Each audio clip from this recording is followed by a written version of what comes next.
Friends, welcome to our channel Ajay sir commerce classes. और आज मैं आपके लिए पार्टनरशिप एडमिशन की बात नहीं कर रहा हूं। मैं आज आपके लिए लेकर आया हूं बिल्कुल नई थर्ड बुक। हम इसको थर्ड भी कह सकते हैं और सेकंड बुक भी कहते हैं। अगर हम बाकी सारे पार्ट को फर्स्ट पार्ट में रख लें तो ये सेकंड पार्ट हो गया, और हम इसको 3 पार्ट में कर लें तो ये हमारा थर्ड पार्ट हो गया। और ये 20 मार्क्स का है हमारे पास। कितने मार्क्स का है? 20। और ये समझ लीजिए कि अगर हम इस बुक को पढ़ रहे हैं तो इससे इजी कोई बुक नहीं है, इससे इजी कोई बुक नहीं है। और 20 मार्क्स मैं कह रहा हूं आपसे, तो कहने के लिए 20 है बेटा, 40 मार्क्स हैं। जो 20 मार्क्स का प्रैक्टिकल देने वाले हैं ना, वो 20 मार्क्स का प्रैक्टिकल भी इसी बुक से रिलेटेड है, इसी बुक से रिलेटेड है। सारा वाइवा भी इसी बुक से होगा। उसके जो 12 मार्क्स का न्यूमेरिकल होगा, किस चीज में? प्रैक्टिकल में। 12th में प्रैक्टिकल दोगे ना अकाउंट का, तो जो अकाउंट का प्रैक्टिकल होगा वो भी इसी बुक में से होगा। 12 मार्क्स का उसमें न्यूमेरिकल होगा, 4 मार्क्स की फाइल होगी, 4 मार्क्स का वाइवा होगा। ठीक है, तो ये आपके 20 मार्क्स का सिस्टम बनता है। तो 20 मार्क्स वो भी इसी बुक से आते हैं, और जो हमारा 80 मार्क्स का पेपर है उसमें भी 20 मार्क्स में यही बुक है। और ये बुक, पहली बात तो यह है कि टिपिकल नहीं है। आप इसको एक सिस्टमेटिक वे से पढ़ें तो आपको पास ये बुक करा देती है। हमने बहुत स्टडी करे थे, भी कंपनी अकाउंट हम पढ़ रहे हैं या हम पार्टनरशिप पढ़ रहे हैं, तो लेंथी प्रोसेस है भाई। 100 मार्क्स लेने तो सारा पढ़ना ही है, लेकिन केवल पासिंग मार्क्स भी निकालना चाहते हो तो आप यहां से निकाल सकते हैं आसानी से। ठीक है, तो आज मैं आपको इसी चीज को लेकर आ रहा हूं कि हमारे पास टॉपिक है क्या, tools of financial statement analysis. यानी कि ये थर्ड बुक है, ये एनालिसिस की है। यानी कि मेन पॉइंट्स क्या है? Analysis, analysis of financial statement. यानी कि ये बुक हमारा एनालिसिस की है। अब ये एनालिसिस क्या है भाई? हमने क्या पढ़ा, आप ध्यान दीजिए। अगर हम 11th से अपने कुछ कंसेप्ट को देखें तो जर्नल, लेजर, ट्रायल बैलेंस है ना, एंड देन फाइनल अकाउंट। तो जब फाइनल अकाउंट प्रिपेयर करते हैं तो फाइनल अकाउंट में आप बनाते हैं trading account, PL account, balance sheet बनाते हैं ना। और अगर पार्टनरशिप में बनाते हैं तो एक अकाउंट और जोड़ लेते हैं, ट्रेडिंग, पीएल, पीएल एप्रोप्रिएशन और बैलेंस शीट।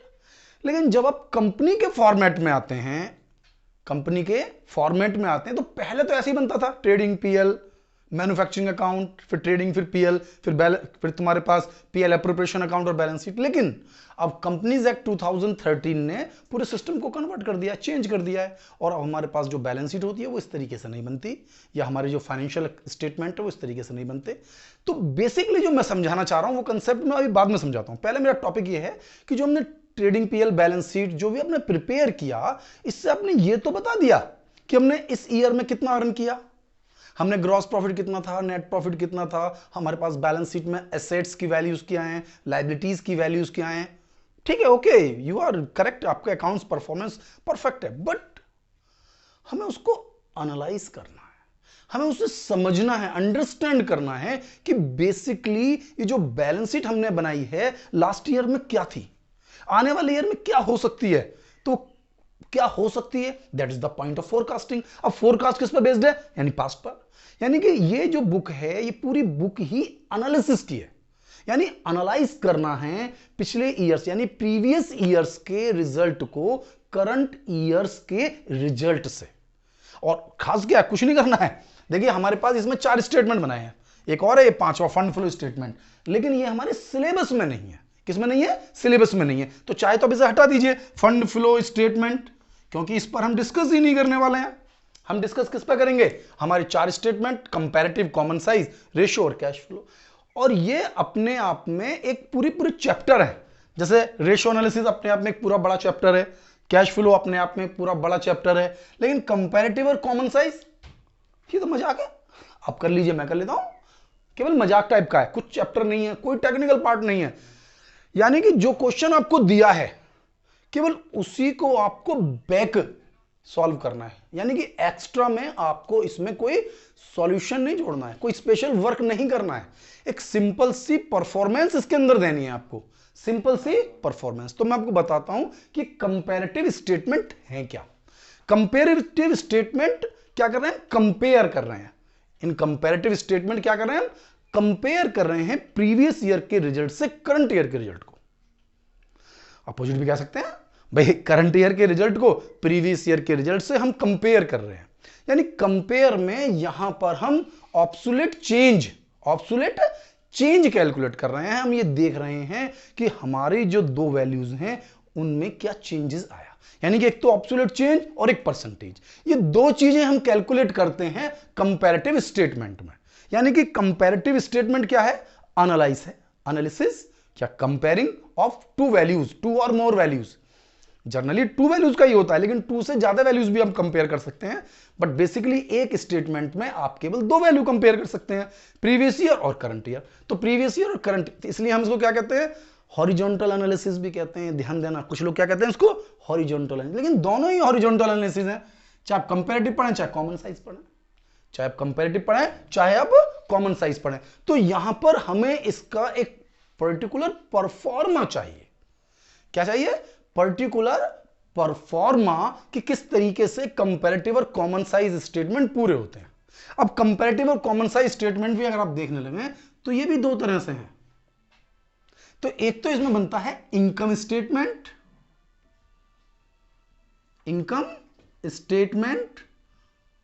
और एक बनता है इसके अंदर बैलेंस शीट।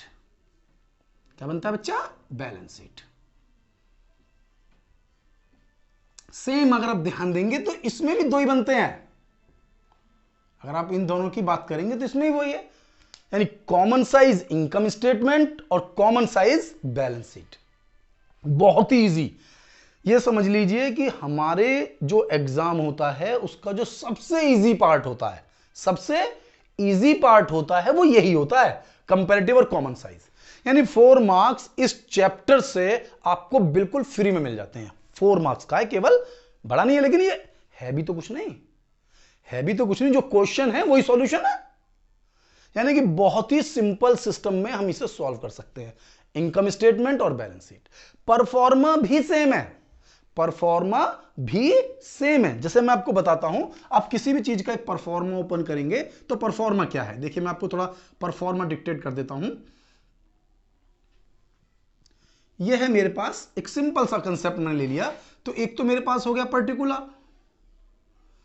क्या हो गया? पर्टिकुलर। बाकी के पार्ट के आप 4 कॉलम्स बना लीजिए, 1 2 3 और 4। ठीक है, तो ये जो कॉलम है, एक कॉलम बनता है मेरा प्रीवियस ईयर का, प्रीवियस ईयर के लिए, एक कॉलम बनता है करंट ईयर के लिए, करंट ईयर, यानी एक कॉलम प्रीवियस ईयर के लिए, एक कॉलम करंट ईयर के लिए, एक बनता है ऑब्सोलेट चेंज, और चौथा कॉलम बनता है परसेंटेज का। यानी एक कॉलम तो बन गया पर्टिकुलर का। ये पहला कॉलम तो पूरे अकाउंटिंग सिस्टम में पर्टिकुलर का होता ही है। पर्टिकुलर एक प्रीवियस ईयर का, एक करंट ईयर का, एक ऑब्सोलेट चेंज और एक परसेंटेज का। लेकिन किस चीज में है ये है हमारे पास कंपैरेटिव का। किसका डिस्कस कर रहे हैं हम? कंपैरेटिव। तो कंपैरेटिव स्टेटमेंट हम लेंगे, तो कंपैरेटिव स्टेटमेंट में particular, previous year, current year, obsolete change और परसेंटेज। अब ये है क्या क्या, इसको थोड़ा समझ लीजिए, क्योंकि जब हम इसका क्वेश्चन न्यूमेरिकल सॉल्व करेंगे तो ये एक जैसा ही है। तो कंपैरेटिव, चाहे आप इनकम स्टेटमेंट करें चाहे आप बैलेंस शीट करें, आपको कोई खास वर्क नहीं करना है। जो क्वेश्चन दिया है उसको सेम टू सेम आपको पर्टिकुलर और प्रीवियस ईयर और करंट ईयर में आपको एक तरह से समझ लीजिए क्वेश्चन में से कट करना है और यहां आकर पेस्ट करना है। अगर हम कंप्यूटर लैंग्वेज की बात करें तो यानी कुछ नहीं करना, क्वेश्चन जैसे दिया है उठाओ, जो वर्ड दिए हैं वो वर्ड्स यहां लिखिए, जो अमाउंट्स यहां दी हुई हैं वो अमाउंट्स यहां लिखिए।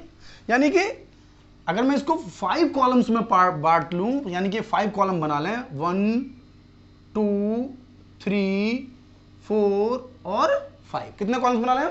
5। क्या डिस्कस कर रहे हैं? We are discussing comparative statement, either income statement और बैलेंस शीट, नो इफेक्ट। जिसको बनाएंगे उसी की अमाउंट्स होंगी, उसी को कैलकुलेट करेंगे। यानी particular, previous year and the current year, ये 3 कॉलम, ये 3 कॉलम्स ऑलरेडी क्वेश्चन में मेंशन होते हैं, इनकी अमाउंट भी मेंशन होती है। यानी कि we have to calculate just only column number 4 and the column number 5. Column number 4 for the obsolete change and the column number 5 for the percentage. अब column number 4 कैसे निकालेंगे? Column number 4 को calculate करना है, तो column number 4 कैलकुलेट करने के लिए आपको 3 नंबर कॉलम में से 2 नंबर कॉलम को माइनस करना है। नहीं आया बात समझ में? भाई आपको ये 2 कॉलम दिए हुए हैं, previous year, current year. Previous year को आपने लिखा कॉलम नंबर 2, करंट ईयर को आपने लिखा कॉलम नंबर 3। यानी कॉलम नंबर 3 ईयर की जो वैल्यू है उसमें से कॉलम नंबर 2 में जो वैल्यू है उसे आप डिडक्ट कर दें तो जो बचेगा वो कॉलम नंबर 4 बचेगा। पॉजिटिव है तो पॉजिटिव लिख देंगे और नेगेटिव है तो हम उसे ब्रैकेट में लिख देंगे। यानी कॉलम नंबर 4 आपका कंप्लीट हो जाता है, चाहे आप इनकम स्टेटमेंट बनाएं चाहे आप बैलेंस शीट बनाएं, no effect, no effect. That means income statement and the balance sheet both are same whenever we are preparing comparative statement। Comparative statement, जिस तरीके का क्वेश्चन हमें एग्जाम में मिलेगा उसी तरीके का क्वेश्चन मुझे यहां पर लिखना है। Particular previous year value, current year value and then absolute change. Okay, absolute change clear हो गया। Column number 4, column number 3 minus column number 2। Now the next column is column number 5 which shows the percentage. क्या बता रहा है? Percentage. तो percentage कैसे निकालेंगे? यानी कि जो आपके पास कॉलम नंबर 4 आया है, कॉलम नंबर 4 जो हमने कैलकुलेट किया है, कॉलम नंबर 4 पता है ना आपको, इसको डिवाइड कर दीजिए कॉलम नंबर 2 से और 100 से मल्टीप्लाई कर देंगे तो आपके पास आ जाएगा कॉलम नंबर 5। अब आप समझिए, कुछ नहीं करना है मैंने, ये आपको समझना है कि बहुत इजी। अब अगर आप ये भी एग्जाम में नहीं करके आते हैं तो ऐसा भी हो सकता है कि पासिंग मार्क्स भी ना मिले आपको। जो बच्चे फेल होते हैं उनके फेल होने का सबसे बड़ा जो लॉजिक है वो इस चैप्टर से निकलता है। अगर उस बच्चे ने ये कंपैरेटिव और कॉमन साइज स्टेटमेंट भी एग्जाम में नहीं करके आ पा रहा है तो भाई वो 4 मार्क्स भी आपको नहीं मिल रहा है। करना क्या है? कुछ नहीं, जो क्वेश्चन दिया है उसी को उठा के यहां लिखना है। करंट ईयर की वैल्यू में से प्रीवियस ईयर की वैल्यू को माइनस करना है, ऑब्सोलेट चेंज आ जाएगा। जो ऑब्सोलेट चेंज आया उसको कॉलम नंबर 2 यानी प्रीवियस ईयर की वैल्यू को से डिवाइड करना है इनटू 100, कॉलम नंबर 5 आ जाएगा। लेकिन ध्यान देना है, each and every item will be calculated. Her item calculate होगा, ये नहीं कि एक वैल्यू निकाल ली, नहीं। इसमें जितनी भी वैल्यूज आपको दी हुई होंगी हर वैल्यू से आपको कॉलम नंबर 4 कैलकुलेट करना है और ईच एंड एवरी आइटम का आपको कॉलम नंबर 5 कैलकुलेट करना है। ठीक है, अब केवल किस पर बेस्ड है? क्वेश्चन पर। यानी कि हम अपना टॉपिक जो डिस्कस कर रहे हैं वो कंपैरेटिव स्टेटमेंट को कर रहे हैं, कंपैरेटिव स्टेटमेंट को। तो कंपैरेटिव स्टेटमेंट में मैं इसके बाद आपको एक क्वेश्चन के थ्रू इसका सॉल्यूशन करा देता हूं जिससे कि आपको कोई कंफ्यूजन इस टॉपिक में हो ही ना। हाँ बेटा, तो अब एक क्वेश्चन हम ले लेते हैं इसको पढ़ने के लिए। तो वो क्वेश्चन आपके सामने होगा और अब हम इसे सॉल्व करते हैं, इसे समझते हैं कि बेसिकली कंपैरेटिव है क्या। कंपैरेटिव बैलेंस शीट, मैंने जो आपको क्वेश्चन दिखाया है सामने, जो स्क्रीन पर आपके क्वेश्चन आ रहा है, ये कंपैरेटिव बैलेंस शीट का है। यानी क्वेश्चन को सॉल्व करने के लिए मुझे एज इट इज, जिस तरीके से क्वेश्चन आपके सामने है, मुझे सेम टू सेम इसे कट एंड पेस्ट करना है। यानी कि जो परफॉर्मा है मेरा वो मैं आपको बताऊंगा प्रॉपर तरीके से। यदि आप इस क्वेश्चन को देख रहे हैं तो इस क्वेश्चन के अंदर बैलेंस शीट दी हुई है, बैलेंस शीट दी हुई है 31 मार्च 2018 की, लेकिन इसके अंदर 2 डिटेल दी हुई हैं। इसकी जो डिटेल है वो 2 हैं। इसमें कौन कौन सी डिटेल है भाई? एक है प्रीवियस ईयर की, एक करंट ईयर की, एक 17 की और एक इंफॉर्मेशन दी हुई है 18 की। यानी 17 की भी इंफॉर्मेशन है और 18 की भी इंफॉर्मेशन है और टोटल इंफॉर्मेशन है। यानी हमें अपने पास से कुछ भी नहीं लिखना है, बस ध्यान देना है कि क्वेश्चन में जो बैलेंस शीट में इंफॉर्मेशन दी होगी या क्वेश्चन में जो इंफॉर्मेशन दी होगी, पहले कॉलम में मुझे करंट ईयर की दी होगी और फिर प्रीवियस ईयर की दी होगी, क्योंकि एक्चुअली यही परफॉर्मा है हमारा। बट जब आप कंपैरेटिव बैलेंस शीट बनाएंगे या कंपैरेटिव कोई भी स्टेटमेंट बनाएंगे तो सबसे पहले प्रीवियस ईयर की वैल्यू लिखेंगे, फिर हम करंट ईयर की वैल्यू लिखेंगे। तो जैसा का जैसा क्वेश्चन है वैसा का वैसा ही मैंने यहां पर, आप देखते हैं same to same as it is, मैंने इसको कट और पेस्ट कर दिया है केवल और केवल दो कॉलम्स में ध्यान दिया है। जो करंट ईयर वाला कॉलम है वो बाद में रखा है और जो प्रीवियस ईयर वाला कॉलम है उसको पहले रखा है, यानी पहले first previous year and then current year, जबकि क्वेश्चन में पहले current year and then previous year mention है। तो उसको बिल्कुल सेम टू सेम क्वेश्चन को आप एक बार रीड कर लीजिए प्रॉपर तरीके से, जो भी इसमें लिखा है ऊपर से नीचे तक वो सेम टू सेम हमारे बोर्ड पर लिखा हुआ है, ठीक है। तो इसलिए मैं अब इस क्वेश्चन को आपके सामने से हटा रहा हूं और क्वेश्चन को हटाने के बाद अब आप यहां पर ध्यान दीजिए, सेम टू सेम क्वेश्चन है। आइए स्टार्ट करते हैं क्वेश्चन को। तो जब हमने क्वेश्चन को देखा तो क्वेश्चन के अकॉर्डिंग ये सब कुछ दिया हुआ था, मतलब assets, liability, notes to account, ये दो कॉलम्स दिए ना मुझे, यहां तक का क्वेश्चन बिल्कुल सेम टू सेम है मेरे पास। क्या डिफरेंस है, थोड़ा सा अगर आप डिफरेंस की बात कर रहे हैं तो डिफरेंस क्या है? डिफरेंस ये है कि ये जो प्रीवियस ईयर था वो यहां था, जो करंट ईयर था वो यहां था, यानी कि सभी वैल्यूज इस कॉलम में थी और ये सभी वैल्यू इस कॉलम में थी। कॉलम का तो चेंजेस है तो कॉलम हमने बदल दिया है, केवल ये प्रीवियस ईयर कर दिया है, इसको करंट ईयर कर दिया है, यानी कॉलम्स इस वाले कॉलम को इधर और इस वाले कॉलम को इधर ले लिया, यानी कॉलम को एक्सचेंज किया है। अदरवाइज ऊपर से लेके नीचे तक टोटल सेम है। दूसरा बैलेंस शीट थी, अब मैंने इसमें लिख दिया कंपैरेटिव बैलेंस शीट। वो तो बैलेंस शीट थी, balance sheet of XYZ limited as on 31 March 2018, but हमें अब कंपैरेटिव है तो नाम बदल दिया मैंने कंपैरेटिव बैलेंस शीट, और यहां तक का जो परफॉर्मा है सेम टू सेम मैंने बुक से कॉपी किया है, सीधा कॉपी किया है। इसलिए कॉपी किया है जिससे कि आपको प्रॉपर्ली समझ में आ जाए, क्योंकि ये सारी डिटेल में अगर लिखूंगा तो इस वीडियो में आपको 1 घंटा लगेगा और आपको समझ भी नहीं आएगी, बहुत समय कंज्यूम हो जाएगा। तो मैंने इसको सेम टू सेम कॉपी कर दिया, यानी आपको भी एग्जाम में ऐसे ही करना है, कोई भी टेस्ट देना है, आपको प्रैक्टिस करनी है तो यही परफॉर्मा करना है। तो यहां तक का कंसेप्ट क्लियर हो गया। अब इसके बाद का जो कंसेप्ट है वो देखना है हमें कि हमें बनाना क्या है, कंपैरेटिव। क्या बनाना है? Comparative balance sheet. तो कभी भी किसी भी चीज का कंपैरेटिव करना है तो हमें हमेशा करंट ईयर की वैल्यू में से प्रीवियस ईयर की वैल्यू को डिडक्ट करना है। यानी कि अगर आप इसके कॉलम मेंटेन करें, तो हमने पहले इसको कॉलम बनाया था तो हम क्या करते हैं, इन्हीं को कॉलम मेंटेन कर लेते हैं। 1 नंबर, 2, 3 और 4, 4 कॉलम बना लिए हमने। भाई 2 कॉलम तो ऑलरेडी क्वेश्चन में मेंशन है, इन 2 कॉलमों को मैंने नहीं बनाया, इसमें कोई मैंने मेहनत नहीं की है, लेकिन इसके बाद के जो 2 कॉलम है उसमें आप लोगों को मेहनत करनी होगी, ठीक है। आपको अपना पूरा वर्क इसमें करना है, परफॉर्मेंस देनी है, कैलकुलेशन है, थोड़ी सी कैलकुलेशन का भी हम लोग ध्यान देंगे किस तरह से करना है। करंट ईयर में से प्रीवियस ईयर को माइनस किया तो कितना है मेरे बच्चा? अब देखिए 360 माइनस 3 लाख, तो हाउ मच? तो 60,000। भाई माइनस कर सकते हैं ना भाई, 360 में से 3 लाख माइनस किया, दैट्स 60,000। नेक्स्ट 150 में से 120 माइनस किया, माइनस कर सकते हैं 30,000। 255 में से माइनस किया 170, 85,000।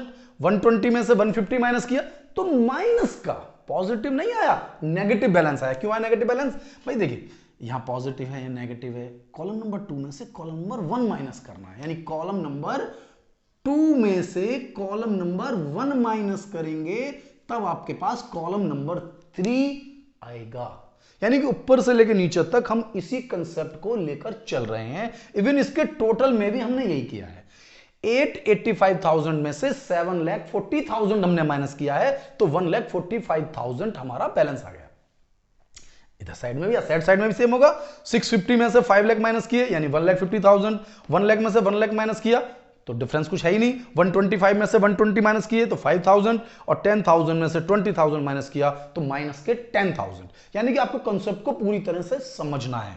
अब कॉलम नंबर 3 यदि हमारा समझ में आ गया, हमें डिफरेंस करना आ गया, हम माइनस करना सीख पाए, तो इसके बाद जो कॉलम नंबर 4 है ये बिल्कुल इजी है। आपको 3 नंबर कॉलम को कॉलम नंबर 1 से डिवाइड करना है और इनटू 100, ये आपको ध्यान में रखना है। यानी कि कंपैरेटिव, जब भी आप कंपैरेटिव करेंगे, चाहे आप बैलेंस शीट बनाएं, चाहे आप इनकम स्टेटमेंट बनाएं, और भी बता रहा हूं, चाहे आप इसकी जगह इनकम स्टेटमेंट बनाते तब भी आपको ये 2 कॉलम मेंशन होते और ये 2 कॉलम सेम टू सेम इसी सेंस में डेवलप होंगे। देखिए अगर आते हैं, जैसे कि हमारे पास 3rd नंबर कॉलम हो गया। 3rd नंबर कॉलम कितना है? ये है हमारे पास 60, और 1 नंबर कॉलम कितना है? 3 लाख। यानी हर कॉलम को अलग अलग, यानी 60,000 डिवाइडेड बाय 3 लाख इंटू 100। इस अमाउंट को कैलकुलेट करना है तो 30,000 डिवाइडेड बाय 1,20,000 इंटू 100। इस अमाउंट को कैलकुलेट करना है तो 85,000, ठीक है, डिवाइडेड बाय 1,70,000 इंटू 100। अब देख रहे हैं हर क्वेश्चन को, हर कैलकुलेशन को, ये नेगेटिव है, इसको भी ऐसे करना है, बस आंसर नेगेटिव ही आएगा भाई। 30,000 डिवाइडेड बाय 1,50,000 इंटू 100। ओके, अब सॉल्व कर लीजिए, देख कैसे सॉल्व करते हैं। 5 डिजिट है, 4 डिजिट ये डिडक्ट कर दिया, एक ये काट दिया हमने। ओके, 3 2 जा 6, 2 इंटू 0 दैट मीन्स 20%। 20%। ऊपर परसेंटेज का नाम हमने मेंशन किया है, परसेंटेज चेंज, परसेंटेज चेंज, और यह है ऑब्सोलेट चेंज, यानी कि करंट ईयर में से प्रीवियस ईयर को माइनस किया तो टोटल अमाउंट कितना चेंज आया, इंक्रीज और डिक्रीज। जो पॉजिटिव हैं वो सब इंक्रीज हुए हैं, जो नेगेटिव हैं वो सब डिक्रीज हुए हैं, यानी इंक्रीज एंड डिक्रीज। ओके, तो यहां पर हमने इसको सॉल्व किया तो यह है 20%। अब हमने इसको सॉल्व कर लें, इसको भी सॉल्व करके देख लीजिए। 34 जा 120 और 4 से 100 डिवाइड करेंगे तो 25%।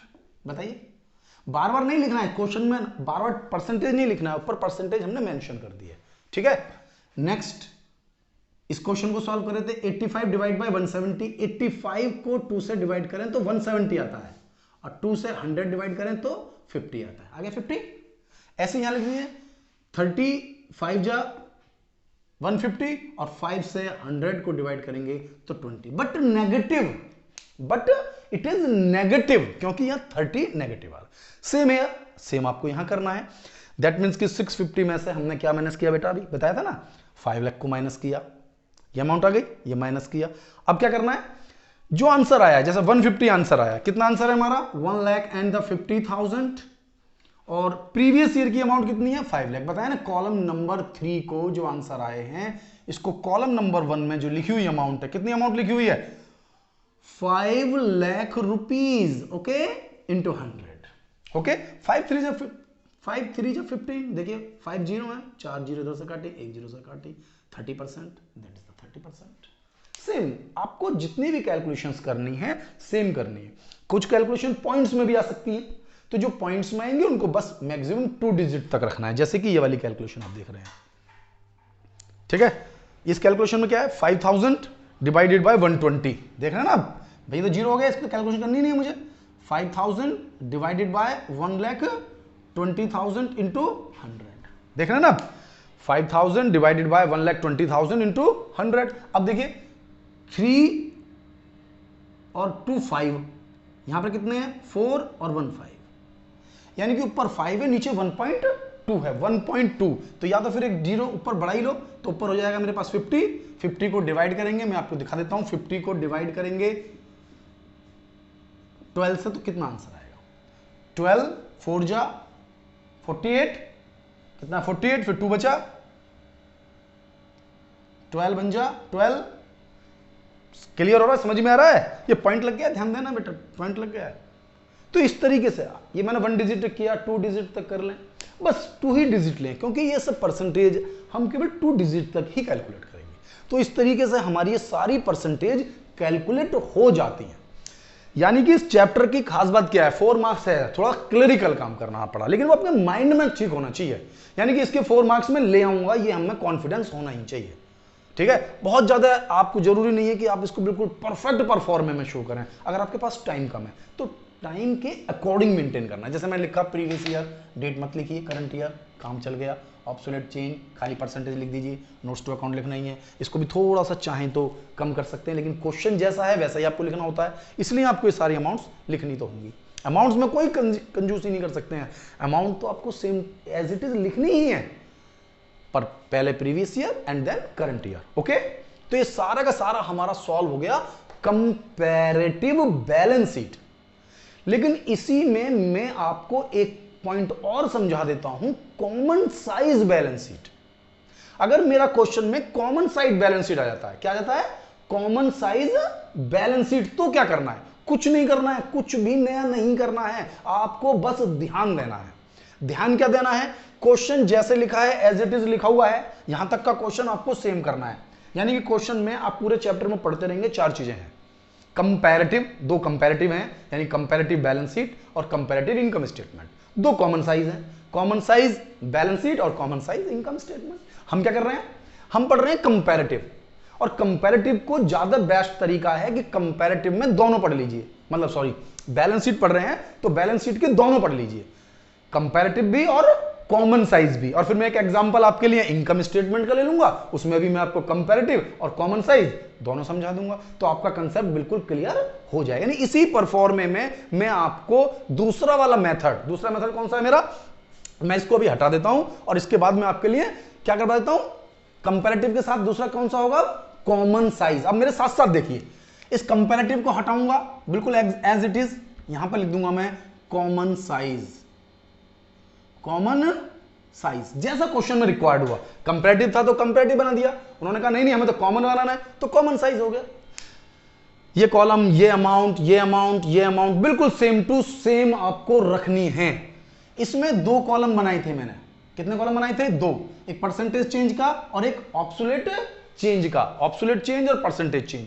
अब इसमें दोनों कॉलम आप परसेंटेज के लिखेंगे और चेंज वर्ड भी इस्तेमाल नहीं करेंगे, क्योंकि कॉमन साइज में चेंज नामक कोई पॉइंट नहीं होता। तो क्या करना है हमें, अब ये दोनों कॉलम मेरे किस चीज के हो गए, परसेंटेज के। लेकिन आपको जो ध्यान देना है, एक कॉलम प्रीवियस ईयर के लिए है, एक करंट ईयर, एक परसेंटेज का कॉलम प्रीवियस ईयर के लिए बनाऊंगा मैं, और एक परसेंटेज का कॉलम मैं करंट ईयर के लिए बनाऊंगा। और क्या बना रहा हूं ये आप नहीं भूलेंगे, अब मैं बना रहा हूं कॉमन साइज, कंपैरेटिव नहीं, कॉमन साइज। तो कॉमन साइज क्लियर हो रहा है। कॉमन साइज में क्या क्या चेंज हुआ, एक तो नाम कॉमन साइज लिखना पड़ेगा, जब कॉमन साइज कर रहे हैं तो आप question same as it is ही कॉपी करना होगा, एज जैसे हम कंपैरेटिव में कर रहे थे। तो ये प्रीवियस ईयर और करंट ईयर ये तो आपको लिखना ही है, ये परसेंटेज परसेंटेज के कॉलम हो गए। अब ये जो हमने डिफरेंस किया था, ये सारी अमाउंट मुझे अब हटानी होंगी। क्या हटानी होंगी, ये अमाउंट नहीं, मैं तो इधर लिख सकते हैं टोटल, तो आप कर सकते हैं, टोटल की लाइन में हटाइए, ठीक है, इनकी वैल्यूज आप हटा दीजिए। अब देखिए आपको समझ में भी आ जाएगा कि हम करने क्या वाले हैं।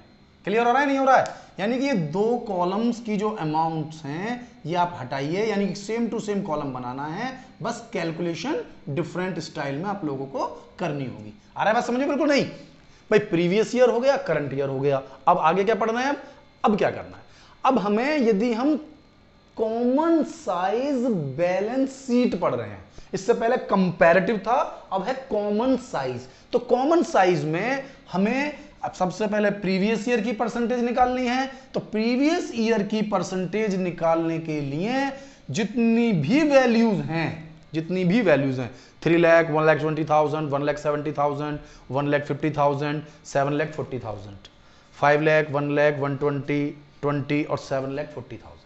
बैलेंस शीट का टोटल क्या था इसमें से, 7,40,000।